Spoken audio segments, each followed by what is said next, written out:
اعوذ باللہ من الشیطان الرجیم بسم اللہ الرحمن الرحیم اما بعد فقد قال اللہ تبارک و تعالی فی کتابہ المجید والفرقان الحمید وقولہ الحق بسم اللہ الرحمن الرحیم وما تقدموا لانفسکم من خیر تجدوہ عند اللہ ہوا خیرا وعظم اجرا واستغفر اللہ ان اللہ غفور الرحیم۔ سورہ مزمل کی 20ویں آیت کا یہ آخری فقرہ ہے۔ آیت کافی طولانی ہے، لیکن یہ آخری فقرہ ہے کہ جس کے اندر ایک اہم موضوع کی جانب آپ کے ذہنوں کو متوجہ کرنا چاہتا ہوں، اور وہ یہ ہے کہ اس آیت کریمہ کے اندر اللہ نے ایک اصول بنایا ہے اور انسان کو اس بات کا یقین دلایا ہے کہ اپنی جانب سے، اپنی طرف سے جو بھی اللہ کی طرف تم بھیجتے ہو یا بھیجو گے، جو بھی نیکی ہوگی، وہ عملی نیکی ہو یا قولی، وہ انفرادی نیکی ہو یا اجتماعی،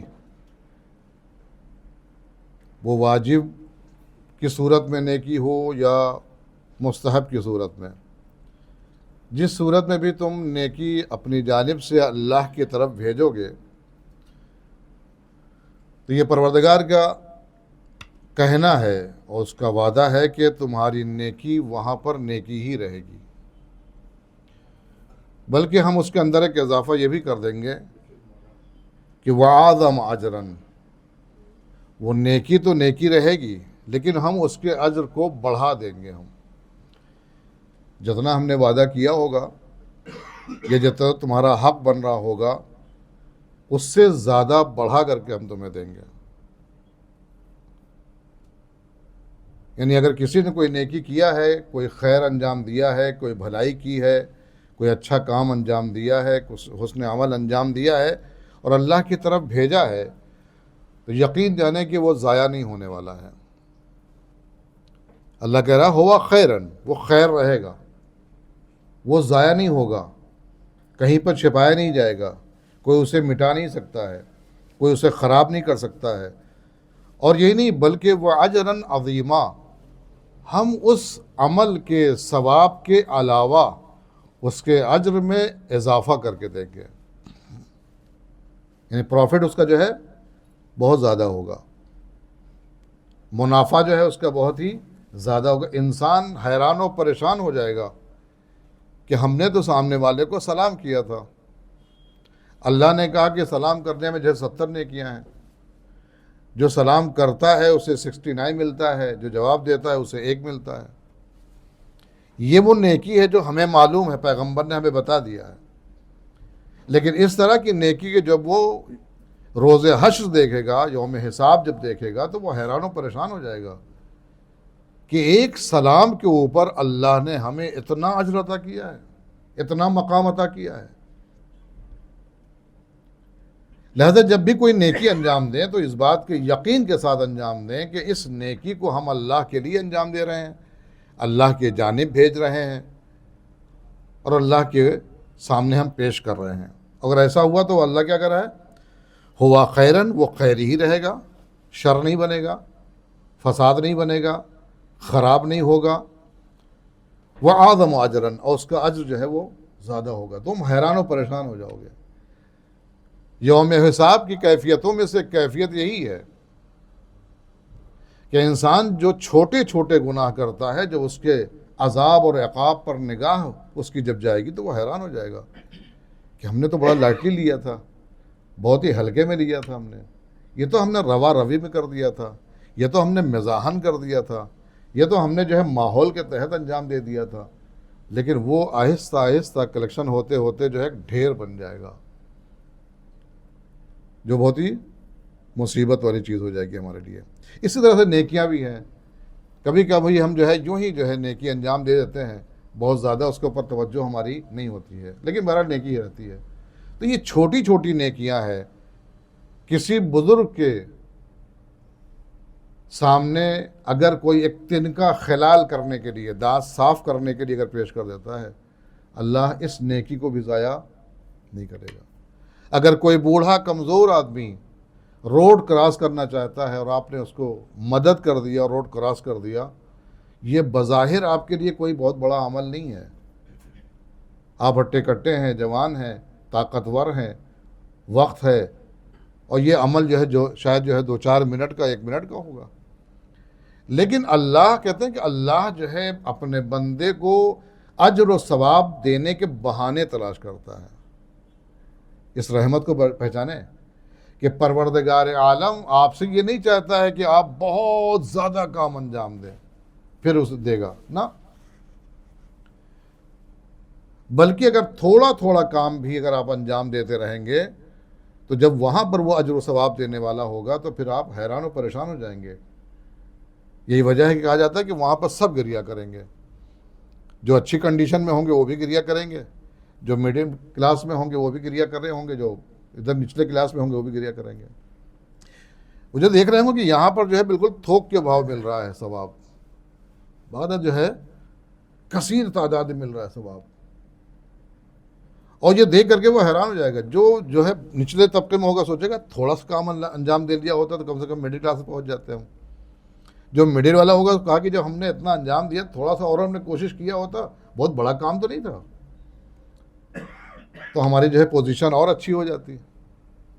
جس کی پوزیشن اور اچھی ہوگی وہ بھی کہے گا کاش ہم نے اس سے بہتر انجام دے دیا ہوتا، سہولیت تو تھی، فیسلٹی تھی، موقع تھا، وقت تھا ہمارے پاس، پیسے بھی تھے ہمارے پاس، طاقت بھی تھی ہمارے پاس، موقع محل بھی تھا ہمارے پاس، لیکن ہم نے اتنا توجہ نہیں دیا۔ جب اتنا کرنے پر ہمیں اتنا مل گیا ہے تو ہم اگر اس سے زیادہ کرتے تو اور ہماری پوزیشن اچھی ہو جاتی۔ تو اس لیے کہا جاتا ہے کہ وہاں پر سب کے سب گریہ کریں گے، سب کے سب روئیں گے۔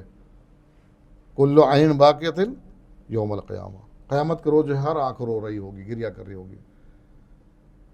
حتیٰ ظالم، کفار، یہ سب بھی مشرکین یہ سوچیں گے کہ اتنی رحمت، اتنی کرامت پروردگار کی، اپنے بندوں پر اتنا مہربان ہے، اتنا شفیق ہے، وہ اتنا عطا کر رہا ہے۔ وہ ایک کلمہ لا الہ الا اللہ کہنے میں کیا جاتا ہے ہمارا؟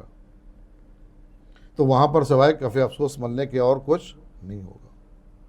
لہذا اس دنیا کو ہمیں ویسے ہی استعمال کرنا چاہیے جیسے ایک کسان ایک کھیت کو استعمال کرتا ہے، اپنی زمین کو استعمال کرتا ہے، کانٹوں کو ہٹاتا ہے، گھاس کو نکالتا ہے، زمین کو نرم بناتا ہے، اس کے اندر بیج ڈالتا ہے، پھر اس کی دیکھ بھال کرتا ہے، موقع محل پر پانی دیا کرتا ہے، اس کے اندر طرح طرح کی چیزیں ڈالتا ہے تاکہ پودا اگنے کے اندر آسانیاں ہوں،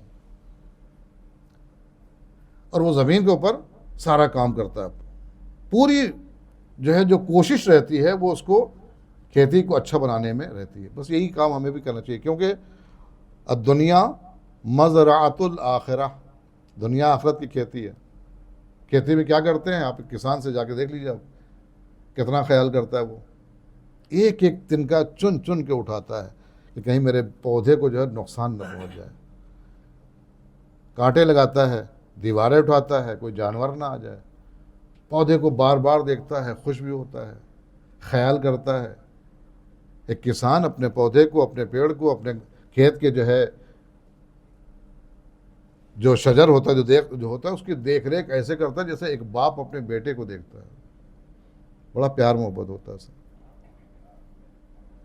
تو ایسے ہی یہ دنیا کیا ہے؟ مزرعۃ الآخرہ ہے، آخرت کی کھیتی ہے۔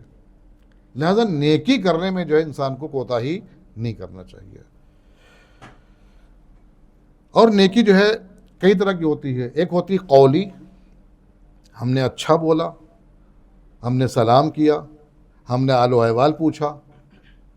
ایک ہوتا ہے عملی۔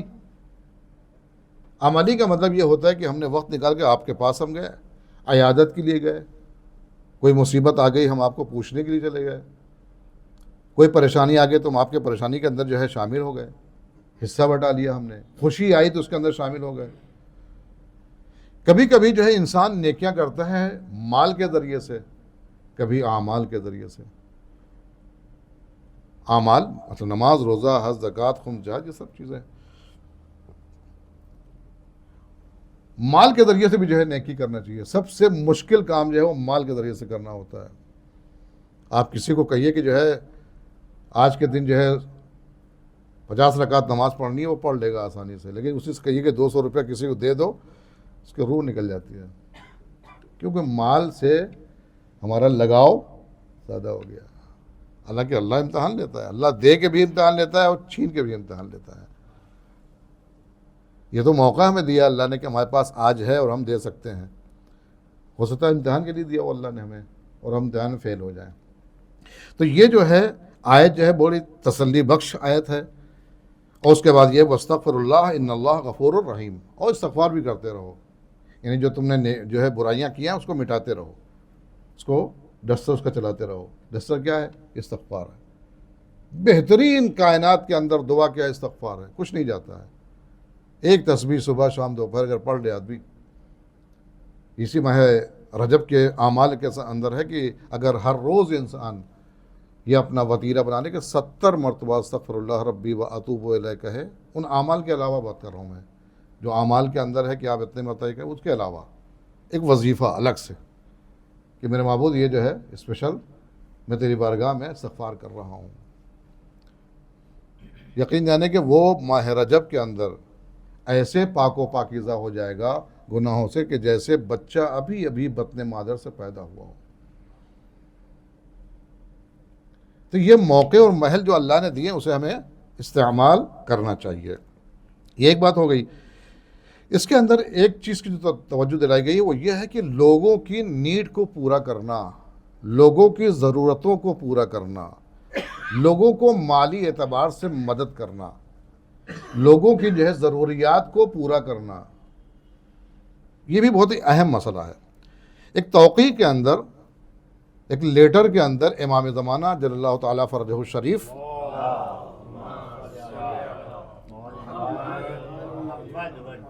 ابو الحسن اصفہانی کو ایک خط کے اندر ایک جملہ لکھتے ہیں، جہاں پر انہوں نے وہ باتیں لکھی ہیں، اس میں سے ایک بات جو لکھی ہے امام زمانہ نے وہ اسی طرح توجہ دلائی ہے۔ کیا کہا امام نے؟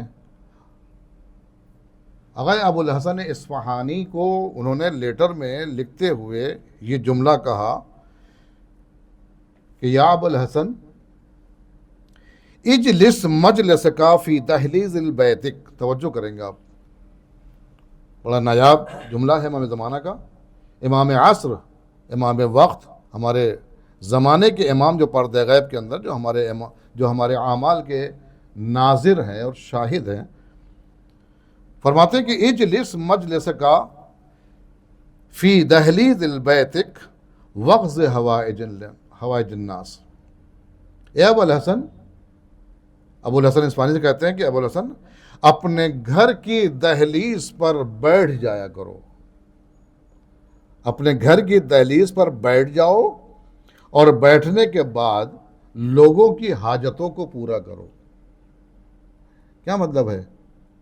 کون بیٹھتا پھر چوکھٹ پہ؟ یہ اشارہ اس بات کی طرف ہے اپنی ذات کو، اپنی وجود کو بہت زیادہ مہنگا نہ بناؤ، مشکل نہ بناؤ، آسان بناؤ، لوگ بآسانی پہنچ جائیں آپ تک۔ آج عالم یہ ہے کہ اگر اچانک کسی گھر پہنچ جائے تو کہتا ہے ارے آپ نے فون نہیں کیا تھا، کم سے کم فون کر لیتے۔ یعنی اتنی بھی اتھارٹی ایک دوست کے گھر جانے میں نہیں ہے کہ وہ بغیر بتائے چلا جائے۔ روح نکل جاتی ہے، پیشانی پر بل آ جاتے ہیں، چہرہ پیلا ہو جاتا ہے، کیونکہ حالات ایسے ہو گئے ہیں۔ لیکن امام کیا فرما رہے ہیں؟ امام کہہ رہے ہیں اجلس مجلسک فی دہلیز البیتک وغز حوائج الناس۔ ابو الحسن اپنے گھر کی دہلیز پر، چوکھٹ پر بیٹھ جاؤ۔ کیوں وہاں پر بیٹھو؟ تاکہ لوگ آسانی سے پہنچ جائیں۔ ظاہر جو آپ بالکل لاسٹ گھر کے جو ہے حصے میں اگر ہوں گے تو وہ دربان جو روک دے گا، دوسری رکاوٹیں آ جائیں گی۔ لہذا چوکھٹ پہ بیٹھو تاکہ لوگ بآسانی تم تک پہنچ سکے اور تم لوگوں کی ضرورتوں کو پورا کر سکو۔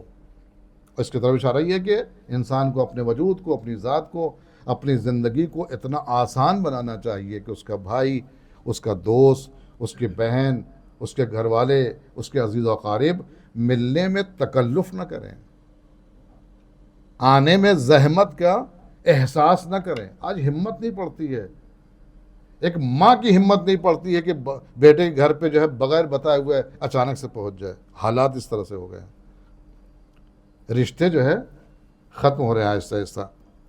تو اپنی ذات کو مہنگا نہ بناؤ, مشکل نہ بناؤ, بہت زیادہ قیمتی مت بناؤ کہ جو ہے لوگ تمہارے لیے وقت جو ہے نکالیں, اور وقت نکالنے کے بعد تمہیں بتائیں, باقاعدہ لیٹر دیں, تب جا کے آپ پہنچے وہاں تک.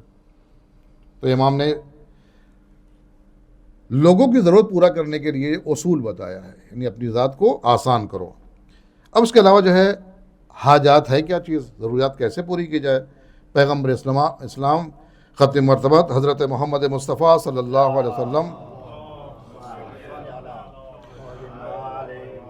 فرماتے ہیں کہ احب الناس الی اللہ تعالی انفعہم للناس, محبوب ترین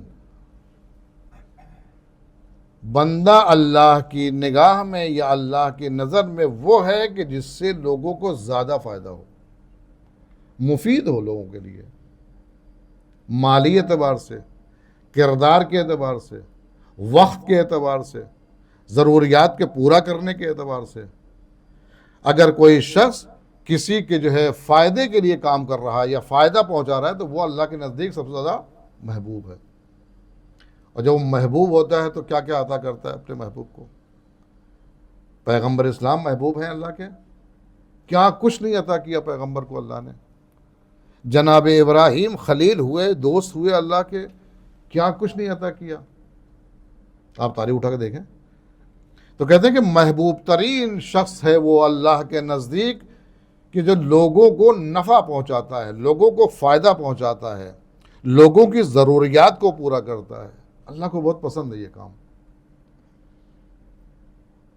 لوگوں کو فائدہ پہنچانا حج اور عمرے سے زیادہ فائدہ ہے, اس کے اندر ثواب ہے. روایت بتا دوں آپ کو, امام حسن علیہ السلام طواف کرنے جا رہے ہیں, آپ کے کچھ دوست اور کچھ صحابی آپ کے ساتھ ہیں, وہ بھی طواف کرنا چاہتے ہیں. اس میں سے ایک سے پوچھا کہ تم کہاں جا رہے ہو, ابھی تو ہم طواف کا ٹائم ہے, ہم طواف کرنے جا رہے ہیں. تو امام حسن علیہ السلام سے اس نے کہا کہ مولا, ایک شخص ہے جو بہت پریشان حال ہے اور مجھے خبر ملی ہے کہ وہ ضرورت مند ہے, لہٰذا میں اس کی ضرورت کو پورا کرنے جا رہا ہوں. روایت کا فقرہ ہے کہ امام حسن علیہ السلام نے ترک طواف کر دیا. طواف جو کرنے جا رہے ترک کر دیا, کہا میں بھی چلوں گا. کہا آپ بھی چلیں گے, کہا کیوں نہیں جاؤں. پھر وہ پیغمبر کی حدیث سنا دیا کہ اگر کوئی شخص کسی کی ضرورت کو پورا کرتا ہے تو یہ ضرورت کو پورا کرنا حج اور عمرہ کرنے سے بہتر ہے, اور حج اور عمرہ کرنے سے اس کا زیادہ ثواب ہے. حضرت امام حسن نے کہا کہ جو ہے ہم کیوں نہیں جائیں گے, ضرور جائیں گے ہم. تو امام حسن علیہ السلام اپنا طواف چھوڑ دیتے ہیں, عمرے کو چھوڑ دیتے ہیں, خانہ کعبہ کی طرف نہیں جاتے ہیں, بلکہ اس شخص کی ضرورت کو پورا کرنے جاتے ہیں جو کسی خیمے کے اندر بیٹھا ہوا ہے, ضرورت مند ہے. احساس کریں, انسان کی ویلو ہونا چاہیے. لہذا یہ فرمایا, اس کے بعد کہا کہ وَحَبُّ الْأَعْمَالِ إِلَى اللَّهِ تَعَالَى سُرُورُ تَدْخُلُهُ عَلَى مُسْلِمٍ. اللہ کے نزدیک محبوب ترین عمل کیا ہے. وہاں پہ کیا کہتے ہیں محبوب ترین انسان کون ہے جو مفید ہو دوسرے کے لیے. یہاں پہ کیا کہہ رہے ہیں, اللہ کے نزدیک محبوب ترین عمل کیا ہے, کون سا عمل محبوب ہے. تو فرماتے ہیں پیغمبر اسلام فرماتے ہیں کہ سرور تدخلوا علی مسلمین, کسی مسلمان کے دل کے اندر خوشی کا داخل کرنا, اسے ہنسانا, اسے خوش کرنا, اسے خوشحال کرنا. جس اعتبار سے بھی آپ کر سکتے ہیں, باتوں سے کر سکتے ہیں, وقت دے کے کر سکتے ہیں, اچھے بیہیویئر سے کر سکتے ہیں, اچھے کردار سے کر سکتے ہیں, پیسے دے کے کر سکتے ہیں, کھانا کھلا کے کر سکتے ہیں. جس بھی اعتبار سے کسی مسلم کو اگر آپ نے, کسی مسلمان کو آپ نے اگر خوشی دی ہے تو یہ عمل سب سے محبوب ہے پیش پروردگار.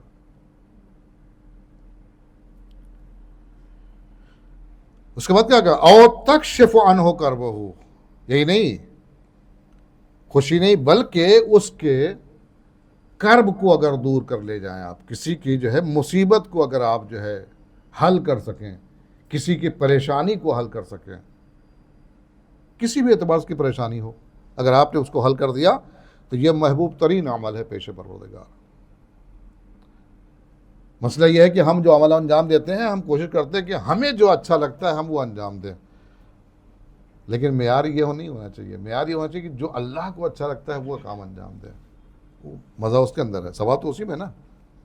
اگر ہم اپنی خوش ندی کے لیے انجام دیں گے یا اپنوں کی خوش ندی کے لیے خالی انجام دیں گے تو پھر اس عمل کے اندر اتنا پاور نہیں ہوگا، پھر اجر عظیم اور ثواب جزیل، درجات، مقامات، رتبہ، وقار ملنے کی کوئی گنجائش نہیں رہ جاتی ہے۔ لہذا یہ اصول بتایا ہے کہ او تکشف عنہ کرب ہو، اس کے کرب کو دور کرے، پریشانی کو دور کرے۔ کسی گھر کے اندر میت ہو گئی ہے، وہ چاہتا ہے کوئی آئے تسلی دے، تشفی دے، حال و احوال پوچھے، اس کا دل چاہتا ہے، بڑی ڈھارس ملتی ہے،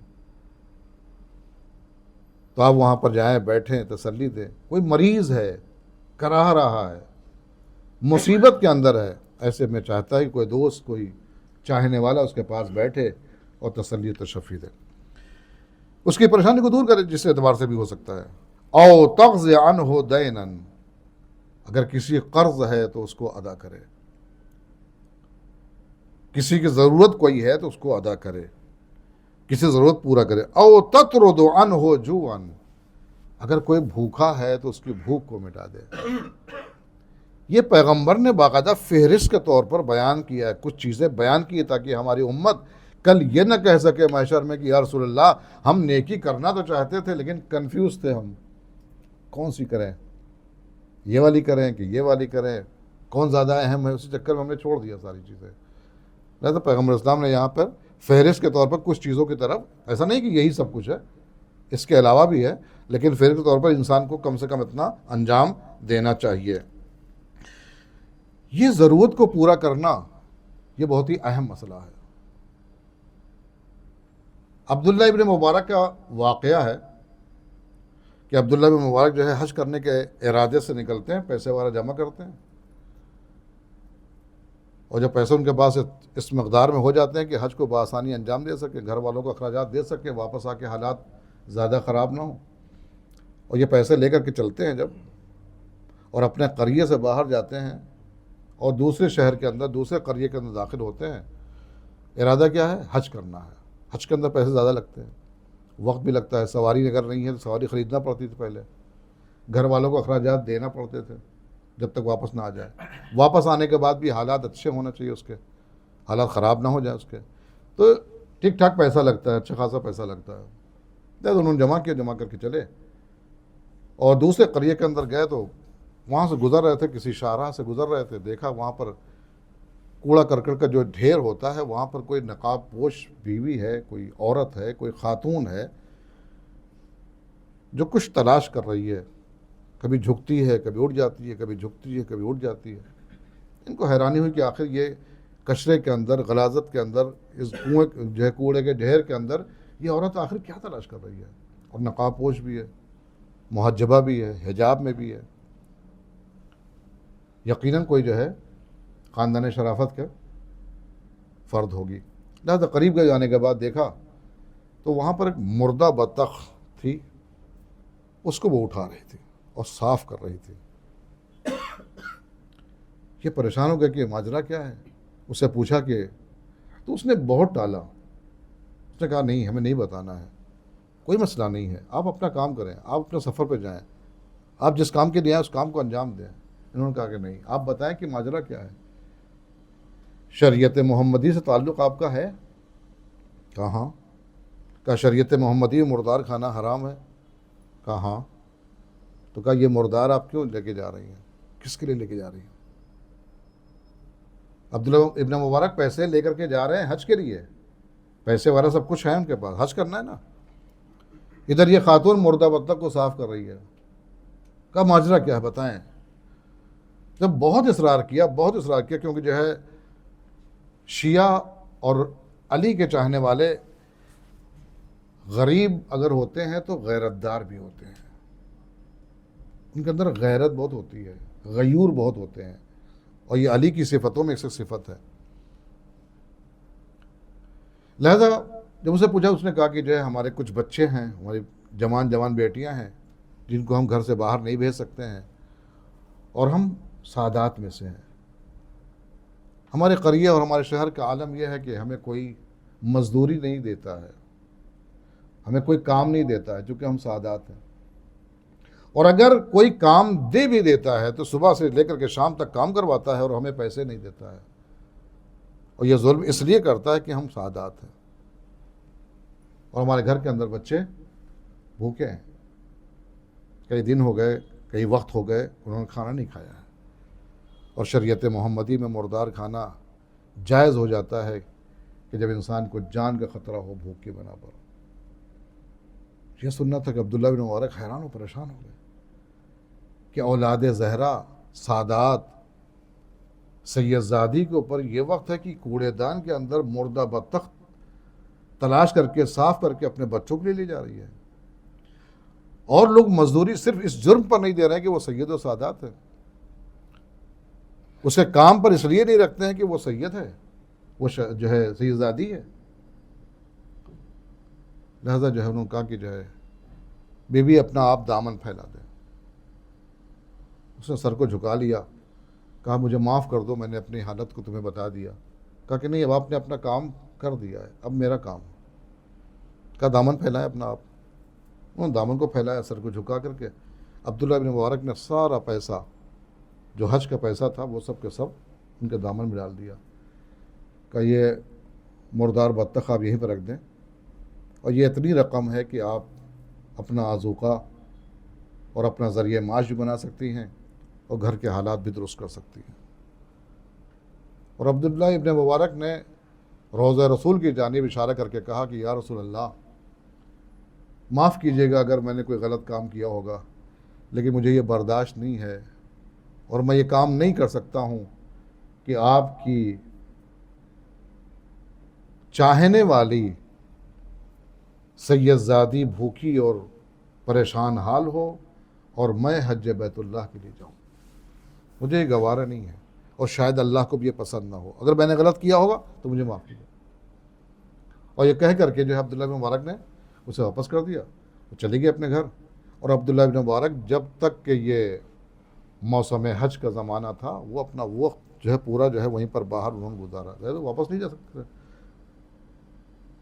تو جب حج کا زمانہ ختم ہو گیا، جب سمجھ گیا کہ وہ حاجی پلٹنے والے ہیں، تو عبداللہ بن مبارک اپنے قریے کی طرف واپس آتے ہیں۔ اب دیکھیں ادھر اس خاتون نے اپنا کام کیا، عبداللہ بن مبارک نے اپنا کام کیا، ضرورت کو پورا کیا، ایک حاجت مند کی ضرورت کو پورا کیا، اس کے اثرات دیکھیں اسی دنیا کے اندر اللہ نے دے دی۔ عبداللہ ابن مبارک جب اپنے قریے کے اندر آتے ہیں تو خود جو حج پر گئے تھے افراد وہ بھی آئے اور گاؤں والے بھی آئے مبارکباد پیش کرنے کے لیے، اور جتنے حاجی تھے وہ جب کر کے آئے تھے انہوں نے کہا کہ جو عبداللہ مبارک آپ جو ہے طواف میں ہم نے آپ کو دیکھا تھا، کوئی کہتا ہے میں نے مینا میں آپ کو دیکھا تھا، کسی نے کہا میں نے قربانی کرتے ہوئے دیکھا تھا، کسی نے کہا کہ جو ہے آپ جو ہے وہ وہاں پر جو ہے مشعر میں تھے، آپ فلاں یہاں پر تھے، آپ فلاں یہاں پر تھے۔ عبداللہ بن مبارک پریشان حیران ہے کہ میں تو گیا ہی نہیں حج پر، میں نے تو سارے پیسے جو ہے وہ سید زادی کو دے دیا ہم نے، لیکن دل میں سوچ رہے ہیں کہ آخر میں ماجرا کیا ہے، کہ یہ کہہ رہے ہیں کہ ہم نے فلاں یہاں پر دیکھا، فلاں یہاں پر دیکھا، فلاں یہاں پر دیکھا، آپ طواف کر رہے تھے، آپ مینا میں جو ہے یہ قربانی دے رہے تھے، آپ جو ہے یہ صفا و مروہ کے درمیان میں آپ کو ہم نے دیکھا تھا۔ یہ حیران و پریشان گھر واپس آ گئے، کچھ کہا نہیں وہاں پر، جیسے آ کے سوتے ہیں عالم خواب میں پیغمبر آئے، اور آنے کے بعد گریہ کرتے ہوئے روتے ہوئے آئے، کہا عبداللہ مبارک تم نے میری بیٹی کے اوپر رحم کھایا، تم نے ایک سید زادی کے اوپر رحم کھایا ہے، تم نے میری اولاد پر احسان کیا ہے، میرے چاہنے والی کے اوپر تم نے احسان کیا ہے، لہذا رو رو کر کے میں نے اللہ کی بارگاہ میں دعا کی کہ عبداللہ بن مبارک کے حج قبول فرما دے، اور میری دعا کی برکت کی بنا پر اللہ نے تمہاری شکل کا ایک فرشتہ بھیجا کہ جو تمہاری جانب سے حج انجام دے رہا تھا، وہ طواف کر رہا تھا، لوگ دیکھ رہے تھے، وہ صفا و مروان کے درمیان میں جو ہے دوڑ رہا تھا، لوگ دیکھ رہے تھے، وہ قربانی کر رہا تھا، لوگ دیکھ رہے تھے. تو دیکھا آپ نے اسی دنیا کے اندر. تو اس چیز کو کبھی انسان کو نگلیکٹ نہیں کرنا ہے. نماز، روزہ، حج، زکوٰۃ یہ تو فرائض میں سے ہے، لیکن کار خیر کرنا، لوگوں کی ضرورت کو پورا کرنا، یہ جو ہے ہمارے اعمال کو میک اپ کر دیتا ہے، ہمارے جو ہے درجات کو جو ہے بڑھا دیتا ہے، عظیم سے اجر اعظم بنا دیتا ہے. لہذا ہمیں اس چیز کی جانب ہمیشہ توجہ کرنا چاہیے. مال ہمیشہ رہنے والا نہیں ہے، جسم کی طاقت ہمیشہ باقی رہنے والی نہیں ہے، یہ وقت ہمیشہ نہیں رہنے والا ہے، یہ دنیا ہمیشہ نہیں رہنے والی ہے، زندگی ہمیشہ نہیں رہنے والی ہے. لیکن جتنا بھی ہے اس کا صحیح استعمال کرنا یہ ہماری عقل مندی کی دلیل ہوگی. لہذا ہم اللہ کی بارگاہ میں دعا کرتے ہیں بار الہ بحق محمد و آل محمد ہمیں روش اہل بیت کو بچلنے کی توفیق عنایت فرما. آنے والے بحق محمد و آل محمد امام زمانہ کے ظہور میں تعجیل فرما اور ہم کو ان کے اعوان و انصار میں شمار فرما. ربنا تقبل منا انک انت السمیع العلیم